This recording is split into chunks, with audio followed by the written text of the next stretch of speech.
Okay అంటే media మిత్రులకు నమస్కారం.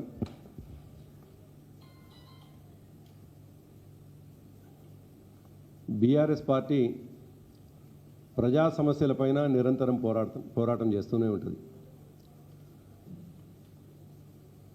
టీఆర్ఎస్ ఆవిర్భావం నుంచి మొదలుకొని 2014 వరకు తెలంగాణ రాష్ట్రం ఎందుకు కావాలి, రాష్ట్రం వచ్చిన తర్వాత ఈ రాష్ట్రంలో ఎట్లా అభివృద్ధి జరగాలి అనేటువంటి విషయాన్ని 14 సంవత్సరాలు ప్రజలని చైతన్యం చేసి తెలంగాణ తీసుకురావడం జరిగింది. 2014 తర్వాత ప్రజల ఆశీర్వాదంతో ఏర్పాటైనటువంటి కేసీఆర్ గారి ప్రభుత్వం అనేక సంక్షేమ కార్యక్రమాల్ని చేసింది.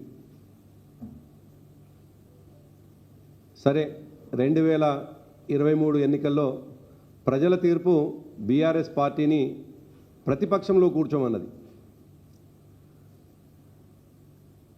ప్రతిపక్షంలో కూర్చున్నటువంటి బీఆర్ఎస్ పార్టీ బాధ్యతగా ఎన్నికల ముందు హామీలు ఇచ్చి, ఇష్టం వచ్చిన హామీలు ఇచ్చి ప్రజల్ని రెచ్చగొట్టి తద్వారా అధికారంలోకి వచ్చినటువంటి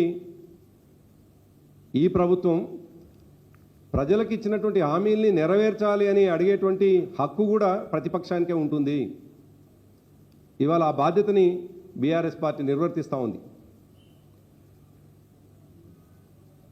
ఈ రాష్ట్ర ప్రభుత్వం ముఖ్యంగా రేవంత్ రెడ్డి ముఖ్యమంత్రి కాగానే ఆయన అన్నటువంటి మాట 100 రోజుల్లో 420 హామీలని, 420 హామీలని, 420 హామీలని నెరవేరుస్తాను అని చెప్పేసి ఆయన నోటి ద్వారానే స్వయాన 7వ తేదీ నాడు ఎల్బీ స్టేడియంలో ప్రకటించినటువంటి మాట ప్రజలందరికీ తెలుసు. నిజానికి బీఆర్ఎస్ పార్టీకి ఏ ఒక్క రోజు కూడా ప్రజల పక్షం మాట్లాడమే తప్ప ఇంకో రకమైనటువంటి ఆలోచన లేదు. మాకు ప్రజాస్వామ్యం మీద నమ్మకం ఉన్నది, ప్రజలు ఇచ్చినటువంటి మ్యాండేట్ పైన కూడా మాకు గౌరవం ఉన్నది. కాబట్టే 2000 వాళ్ళు ఇచ్చినటువంటి హామీలని నెరవేర్చమని చెప్పి చాలా స్పష్టంగా అనేక సందర్భాల్లో మేము ప్రశ్నిస్తూనే ఉన్నాం. దానితో పాటు 100 రోజుల హామీ, 100 రోజుల తర్వాత నేను హామీ నెరవేరుస్తా అని చెప్పినటువంటి రేవంత్ రెడ్డిని 100 రోజుల తర్వాత మేము ప్రశ్నించడం మొదలుపెట్టినాం. దాని కొనసాగింపగానే ఆయన చెప్పినట్టుగానే రైతు బంధు విషయంలో కావచ్చు, అదేవిధంగా రుణమాఫీ విషయంలో కావచ్చు, నీటిపారుదల విషయంలో నీ ప్రభుత్వ వైఖరి ప్రజలకు వ్యతిరేకంగా ఉన్నది, ప్రజల్ని మోసం చేసే పద్ధతిలో ఉంది అనేటువంటి మాటని మేము మాట్లాడుతున్నాం. మరి అటువంటి సందర్భంలో రేవంత్ రెడ్డి ఆయన నోటి నుంచలే స్వయాన ఆయన మాత్రమే మాట్లాడినటువంటి మాటలు. నిజానికి మా కేటీఆర్ గారో, మా కేసీఆర్ గారో, మా పార్టీ పక్షాన మరొకరో ఎవరం కూడా సవాల్ విసరలేదు. మేము సవాళ్ళ కంటే కూడా ప్రజలకు ఇచ్చినటువంటి హామీలని అమలు చేయమనేటువంటి హక్కుగా మాట్లాడతాం తప్ప సవాల్ని విసిరాల్సినటువంటి అవసరం మాకు లేదు. అయినప్పటికీ ఆయన విసిరినటువంటి సవాల్లో భాగంగానే ఒక్కసారి మీడియా మిత్రులు ఇంతకుముందు వినుంటారు, మళ్ళీ ఒకసారి వినిపించే ప్రయత్నం చేస్తాను. కేటీఆర్ వస్తాడో, కిషన్ రెడ్డి వస్తాడో, నరేంద్ర మోడీ వస్తాడో, కాంగ్రెస్ పార్టీ కార్యకర్తలను తీసుకొని నేను వస్తా అని సూటిగా సవాలు విసురుతున్న మిత్రులారా. ఆయన చెప్పిండి నా కేసీఆర్ వస్తాడా కేటీఆర్ వస్తాడా అన్నాడు. మరి నేను వస్తా అంటున్నా, నీకు దమ్ముంటే రా, లేదంటే ఇంకొక ప్రతిపాదన 8 తారీఖు నాడు, ఇలా 5 తారీఖు, ఎందుకంటే ముఖ్యమంత్రి గారికి ప్రిపేర్ అయ్యేందుకు టైం పడుతుంది. 8 తారీఖు నాడు 11 గంటలకు మేమందరం వస్తాం, సోమాజిగూడ ప్రెస్ క్లబ్. దయచేసి నన్ను క్లబ్లకు పబ్బులకు పిలవద్దు, దయచేసి నన్ను క్లబ్లకు పబ్బులకు పిలవద్దు. కూడా ప్రెస్ క్లబ్ లో టీడీపీ నేత రేవంత్ రెడ్డి మాట్లాడుతున్నారు. ప్రస్తుతం లైవ్ చూద్దాం. ముందుకు నడిపించే ప్రయత్నం చేశారు. హైదరాబాద్ సోమాజిగూడలో జరుగుతున్న మీట్ ది ప్రెస్ లో కాంగ్రెస్ వర్కింగ్ ప్రెసిడెంట్ రేవంత్ రెడ్డి మాట్లాడుతున్నారు. లైవ్ లో చూద్దాం. అయితే ఆయన అన్నటువంటి మాటనే నేను సవాల్ విసురుతున్నా, మీరు ఎవరొస్తారో రండి అని. మేమేం అసందర్భంగా మాట్లాడలేదు. మా కేటీఆర్ గారు అసందర్భంగా ఎవరినో పిలిస్తే నేను వస్తా అని ముందు కురికి రాలేదు. స్వయాన మా వర్కింగ్ ప్రెసిడెంట్ కేటీఆర్ గారి పేరు తీస్తే మరి ఆయన వేదిక అయితే ఆయన విసిరినటువంటి సవాల్లోనే ఆయన వేదిక ఏం చెప్పలేదు. అది అసెంబ్లీ అన్నాడా, మరో ప్లేస్ అన్నాడా, ఆయన సవాల్ విసిరింది కాబట్టి గౌరవప్రదంగా ప్రజల గొంతుకగా ఉండేటువంటి ప్రజాస్వామ్యం అంటే ప్రజాస్వామ్య విలువలకు అనేక సందర్భాల్లో గౌరవంగా వేదిక అవుతున్నటువంటి సోమాజిగూడ ప్రెస్ క్లబ్కు రమ్మని చెప్పేసి మా కేటీఆర్ గారు ఆయన సవాల్ని స్వీకరించినారు. నిజానికి ముఖ్యమంత్రి అసెంబ్లీకి రమ్మని సవాల్ విసురుడో మరో దగ్గరికి రమ్మని సవాల్ విసురుతూనేమో మరో విధంగా ఉంటుండే. ఆయన సవాల్ను స్వీకరించి సోమాజిగూడ ప్రెస్ క్లబ్కు రమ్మని చెప్పేసి మేం మాట్లాడితే ఇంతకుముందు మీకు వినిపించినట్టుగా సోమాజిగూడ ప్రెస్ క్లబ్ని క్లబ్బులు పబ్బులు అని చెప్పేసి అవమానపరచడం చాలా దుర్మార్గం. దీన్ని బీఆర్ఎస్ పార్టీ తీవ్రంగా ఖండిస్తూ ఉంది. ఇవాళ ప్రజా సమస్యలకు అనేక సందర్భాల్లో ఢిల్లీలోని కాన్స్టిట్యూషన్ క్లబ్, హైదరాబాద్లోని ప్రెస్ క్లబ్బులు అనేక చర్చలకు అవకాశం ఇచ్చినాయి. గొంతుక లేని వాళ్లకు గొంతుకైంది సోమాజిగూడ ప్రెస్ క్లబ్.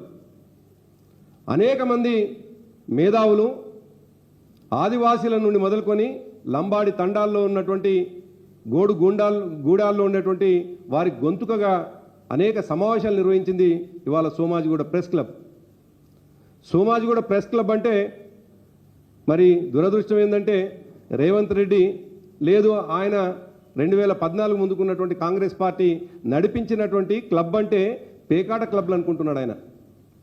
ఇండ్లల్లో వాళ్ళు నడుపుతున్నటువంటి పేకాట క్లబ్బుల్ని మేధావులు అందరూ కూర్చుంటూ మావో చెప్పినట్టుగా 100 పూలు వికసించాలి, 1000 ఆలోచనలు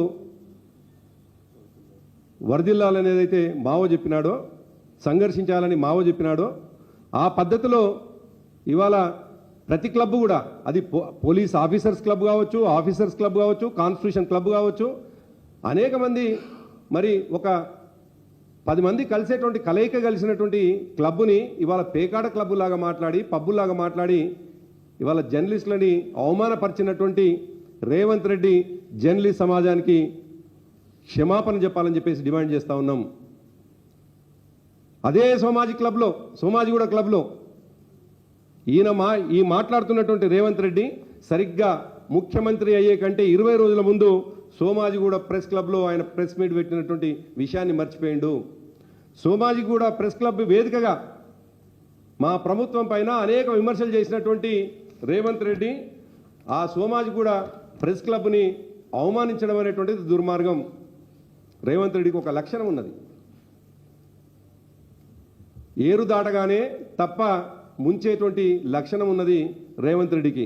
అందుకే ఆయన అనేక సందర్భాల్లో ఒక మాట చెప్పుకుంటూ వస్తున్నాడు, నేను నల్లమల బిడ్డను తొక్కుకుంటొచ్చి ముఖ్యమంత్రి అయినని. ఎస్, నువ్వు ఉత్తమ్ కుమార్ రెడ్డిని తొక్కింది వాస్తవమే, నువ్వు కోమటిరెడ్డి వెంకటరెడ్డిని తొక్కింది వాస్తవమే, నువ్వు శ్రీధర్ బాబుని తొక్కుంటొచ్చింది వాస్తవమే, నువ్వు కాంగ్రెస్ జెండాలను మోసినటువంటి అనేక మంది నాయకులని, త్యాగాలు చేసినటువంటి నాయకులని నీ కుట్రలతోటి నీ కుతంత్రాలతోటి తొక్కుకుంటూ వచ్చింది వాస్తవమే. కానీ చివరికి నీ మాట నీ గొంతయి ప్రపంచానికి వినిపించినటువంటి జర్నలిస్టులను కూడా నేను తొక్కుతా అని చెప్పేసి గతంలో మాట్లాడినాం. చివరికి వేదిక అయినటువంటి సోమాజిగూడ ప్రెస్ క్లబ్ని కూడా క్లబ్గా మాట్లాడి, అది ఒక పబ్బు క్లబ్గా మాట్లాడి అవమానపరచడం అనేటువంటిది చాలా దుర్మార్గమైనటువంటి విషయం అనేది ఈ సందర్భంగా గుర్తు చేస్తా ఉన్నాను. ఈ సందర్భంగా మేధావులైనటువంటి వాళ్ళకి, విజ్ఞతతో మాట్లాడేటువంటి వాళ్ళకి, పౌర సమాజానికి విజ్ఞప్తి చేస్తా ఉన్నాను. బాధ్యత కలిగినటువంటి రేవంత్ రెడ్డి మాట్లాడడాన్ని తీవ్రంగా ఖండించాల్సినటువంటి అవసరం ఉండే. కానీ దురదృష్టం ఈ నిమిషం వరకు కూడా మరి ఇప్పటి వరకు బ్లాక్మెయిలింగ్ చేసేటువంటి 1-2 మీడియా ఛానళ్ళు ఉండవచ్చు. ఆ బ్లాక్మెయిలింగ్ మీడియా ఛానళ్ళని మెయిన్ స్ట్రీమ్ మీడియా ఛానళ్ళు ఏవైతే గౌరవంగా ఉంటున్నాయో వాటి అంటగడుతున్నారా తెలియదు.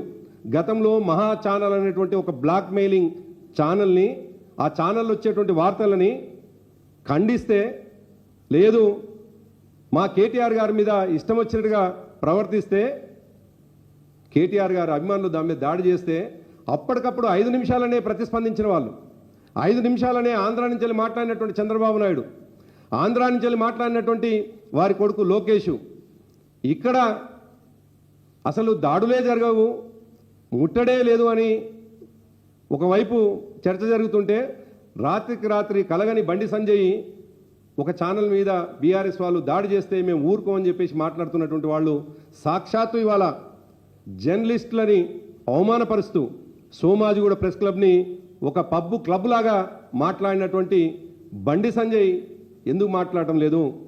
ఇవాళ ప్రజల హక్కుగా మాట్లాడేవాళ్ళు, ప్రజల గొంతుకగా మాట్లాడేటువంటి కమ్యూనిస్టు పార్టీలు ఎక్కడ పోయినాయి? ఎవరికి అమ్ముడు పోతున్నారు?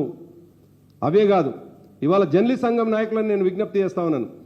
ఎక్కడైతే ఏ వేదిక ద్వారా అయితే జర్నలిస్టులను అవమానిస్తూ ఉన్నాడో రేవంత్ రెడ్డి, ఎక్కడైతే ఏ వేదిక ద్వారా అయితే సోమాజిగూడ ప్రెస్ క్లబ్ని అవమానిస్తూ ఉన్నాడో అదే సమావేశంలో కూర్చున్నటువంటి కోదండరామ్ గారు ఆనందంగా మాట్లాడుతూ ఉంటే దానికి ఆనందపడుతున్నటువంటి కోదండరామ్ గారు ఇవాళ సమాజానికి సమాధానం చెప్పాలి. జర్నలిస్టుల హక్కుల కోసం నిరంతరం పోరాటం చేస్తామని చెప్పినటువంటి శ్రీనివాసరెడ్డి గారు అదే సమావేశంలో ఉంటారు. ఆయన నుంచి కూడా ప్రతిస్పందన వస్తుందని ఇప్పటిదాకా ఎదురు చూసినాం. ఈరోజు 12 గంటల దాకా ఎదురు చూసినాం. వారే కాదు, ఇవాళ సమాజంలో ఉన్నటువంటి రాజకీయ పార్టీలు రోజు తాము మాట్లాడేటువంటి విషయాల్ని సోమాజిగూడ ప్రెస్ క్లబ్ ద్వారా, మీరు చూపించే కెమెరాల ద్వారా, మీరు రాసేటువంటి పేపర్ల ద్వారా ప్రపంచానికి చూపిస్తున్నటువంటి మిమ్ముల్ని అవమానపరుస్తూ ఉంటే మాట్లాడనటువంటి ఈ రాజకీయ పార్టీలను ఏమనాలి? మాట్లాడినటువంటి ఈ జర్నలిస్ట్ సంఘాల నాయకులని, సోకాల్డ్ జర్నలిస్ట్ సంఘాల నాయకులని తప్పకుండా ప్రశ్నించాల్సినటువంటి అవసరం ఉన్నది. ఈ సందర్భంగా ఈ ప్రెస్ మీట్లో ఉన్నటువంటి మిత్రులను కూడా నేను విజ్ఞప్తి చేస్తా ఉన్నాను. రేవంత్ రెడ్డి వాళ్ళ సమాజాన్ని అవమానపరచడే కాదు, మిగతా రాజకీయ పార్టీలను అవమానపరచడే కాదు, సాక్షాత్తు 5 సంవత్సరాలు జర్నలిస్టులని వాడుకొని సోమాజిగూడ ప్రెస్ క్లబ్ని వాడుకొని చివరికి సోమాజిగూడ ప్రెస్ క్లబ్ని క్లబ్బులు పబ్బులు అని అవమానపరిచినటువంటి విషయాన్ని ఖండించాల్సినటువంటి అవసరం ఉంది. ఎలుగెత్తి వ్యతిరేకంగా మాట్లాడాల్సినటువంటి అవసరం ఉన్నది. ఆయన మర్చిపోయినట్టున్నాడు. ఆయన ఎంపీగా ఢిల్లీలో ఉన్నటువంటి కాన్స్టిట్యూషన్ క్లబ్లో ఆయన మెంబరే. అదేవిధంగా మొన్నటిదాకా అనేక రకాల అక్రమాలు చేసి పత్రికలకు ఎక్కినటువంటి కొంతమంది వ్యక్తుల్లో జూబ్లీస్ క్లబ్ పేరు కూడా ఉన్నది. కొంతమంది అక్రమాలు చేసిండ్రని దాని అధ్యక్షుడు కూడా ఈయన రేవంత్ రెడ్డి ఉన్నాడు. మరి అవే క్లబ్బులు అనేటువంటివి 10 మంది కలుసుకొని అనేక విషయాలు మాట్లాడుకునేటువంటి అవకాశం ఉన్నటువంటి క్లబ్బులని చివరికి పబ్బుల్లాగా మాట్లాడడం అనేటువంటిది దుర్మార్గం. కాబట్టి ఒక జర్నలిస్ట్గా, గతంలో జర్నలిస్ట్గా పనిచేసిన వ్యక్తిగా, జర్నలిజం చదువుకున్నటువంటి విద్యార్థిగా నేను తీవ్రంగా ఖండిస్తా ఉన్నాను. జర్నలిస్టులు అంటే సమాజానికి గౌరవం ఉన్నది. జర్నలిస్టులు అంటే ఎల్లో జర్నలిజం చేసేటువంటి వాళ్ళు కాదు. బ్లాక్మెయిల్ చేసేటువంటి జర్నలిస్టులు సమర్థించవచ్చు. ఇవాళ బ్లాక్మెయిల్ చేసేటువంటి జర్నలిస్టులు తిరుగుబాటు చేయకపోవచ్చు, కానీ నికార్స్గా ప్రజల కోసం కొట్లాడుతున్నటువంటి జర్నలిస్టులు ఎవరైతే ఉన్నారో సోమాజిగూడ ప్రెస్ క్లబ్ని అవమానించినటువంటి రేవంత్ రెడ్డి కామెంట్స్ని తీవ్రంగా ఖండించాలి. ఈ సందర్భంగా సోమాజిగూడ ప్రెస్ క్లబ్ అధ్యక్షుడు రవికాంత్ రెడ్డి గారిని కూడా విజ్ఞప్తి చేస్తా ఉన్నాను. అదేవిధంగా ఆయన పక్కనే ఉన్నటువంటి, నేను జర్నలిస్టులు అని చెప్పుకున్నటువంటి, నేను గతంలో 60 నేను జర్నలిజం చేసినని చెప్పినటువంటి కేశవరావు గారిని కూడా విజ్ఞప్తి చేస్తా ఉన్నాను.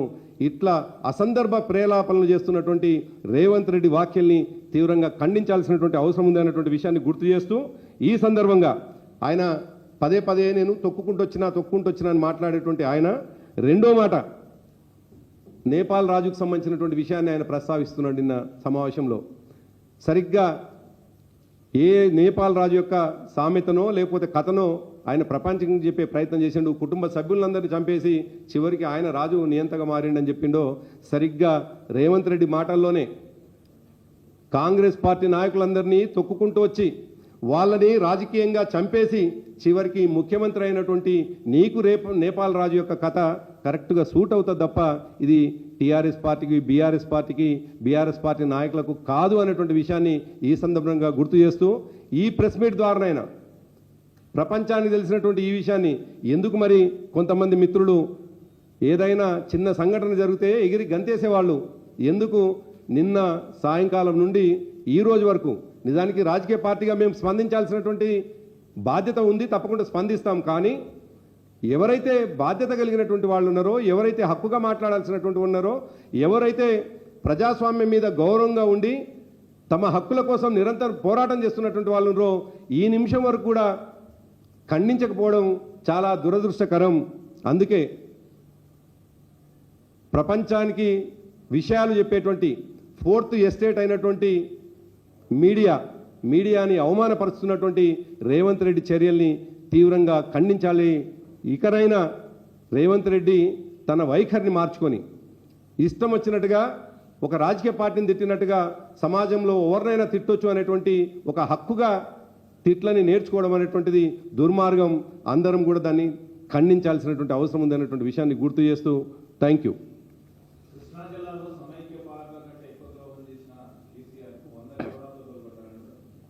అంటే కృష్ణా జలాల్లో ఎవరు అన్యాయం చేసిండ్రు, గోదావరి జలాల్లో ఎవరు అన్యాయం చేసిరు అనేటువంటి విషయం మా హరీష్ రావు గారు దాదాపుగా 1:45 పీపీటీ ప్రదర్శించిన తర్వాత కూడా జ్ఞానోదయం కానటువంటి రేవంత్ రెడ్డి, ఉత్తమ్ కుమార్ రెడ్డి, నిజానికి ఇంకా వాళ్ళని అజ్ఞానులన్నా ఇంకా అంతకంటే మరొకటి అనాలన్నా తెలియదు. అసలు మేము అడుగుతున్నటువంటి హక్కు ఎంత, వాళ్ళు ఒప్పుకున్నటువంటి హక్కు ఎంతో అక్షరాలతో సహా పేపర్లతో సహా బయటపెట్టిండు హరీష్ రావు గారు. ఇంకా దాంట్లో అజ్ఞానంతో ప్రజల్ని తప్పుదోవ పట్టించాలని ప్రయత్నం చేస్తే 1000 కొరడాలు కాదు, తప్పకుండా 1,00,000 కొరడా దెబ్బలు రేవంత్ రెడ్డికి ప్రజల నుంచి వెళ్ళి సమాధానంగా వస్తాయి. Thank you.